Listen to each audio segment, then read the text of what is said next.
Life feeling ഹബിൻ്റെ mobile app open ചെയ്തിട്ട് ക്ലാസ്സിലേക്ക് ജോയിൻ ചെയ്യാൻ ശ്രമിക്കുമ്പോൾ ഈ ടുഡേ ജോയിൻ പറഞ്ഞ ലിങ്കിന് പകരമായിട്ട് ഇവിടെ തലേ ദിവസം കഴിഞ്ഞ ക്ലാസ്സിൻ്റെ ലിങ്കാണ് കാണിക്കുന്നതെങ്കിൽ നിങ്ങൾ ചെയ്യേണ്ടത് മീറ്റിങ്ങിൻ്റെ സ്ക്രീൻ കാണിക്കുന്നില്ലേ, തലേ ദിവസത്തെ ലിങ്ക് കാണിക്കുന്നില്ലേ, അതിൻ്റെ മുകളിൽ ടച്ച് ചെയ്തിട്ട് താഴേക്ക് ഇങ്ങനെ വലിക്കുക.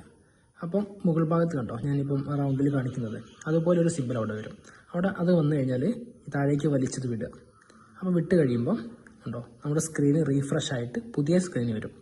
അപ്പം ഇവിടെ ഇന്ന് നടക്കാൻ പോകുന്ന ക്ലാസ് ഏതാണെന്നും അതിൻ്റെ ലിങ്കും ഡീറ്റെയിൽസും വരും. പിന്നെ അതുപോലെ ഇവിടെ ജോയിൻ എന്ന് കാണിക്കും. അപ്പോൾ ഇത്രയാണ് കാണിക്കുക. ഇങ്ങനെയാണ് ചെയ്യേണ്ടത്. ഇത് ഇങ്ങനെ വരാനുള്ള കാരണം എന്താണെന്ന് വെച്ചാൽ തലേ ദിവസം നിങ്ങൾ ക്ലാസ് കഴിഞ്ഞ് കിടക്കുമ്പോൾ ക്ലാസ് കഴിഞ്ഞപ്പോൾ തന്നെ നെറ്റ് ഓഫ് ആക്കി കിടക്കുകയാണ് ചെയ്യുക. പക്ഷേ നമ്മുടെ ഈ ഒരു മൊബൈലിലെ ആപ്ലിക്കേഷന് അത് ലോഡായിട്ട് പുതിയ വെർഷൻ വരാനുള്ള സമയം ഇവിടെ കിട്ടുന്നില്ല. അതുകൊണ്ടാണ്.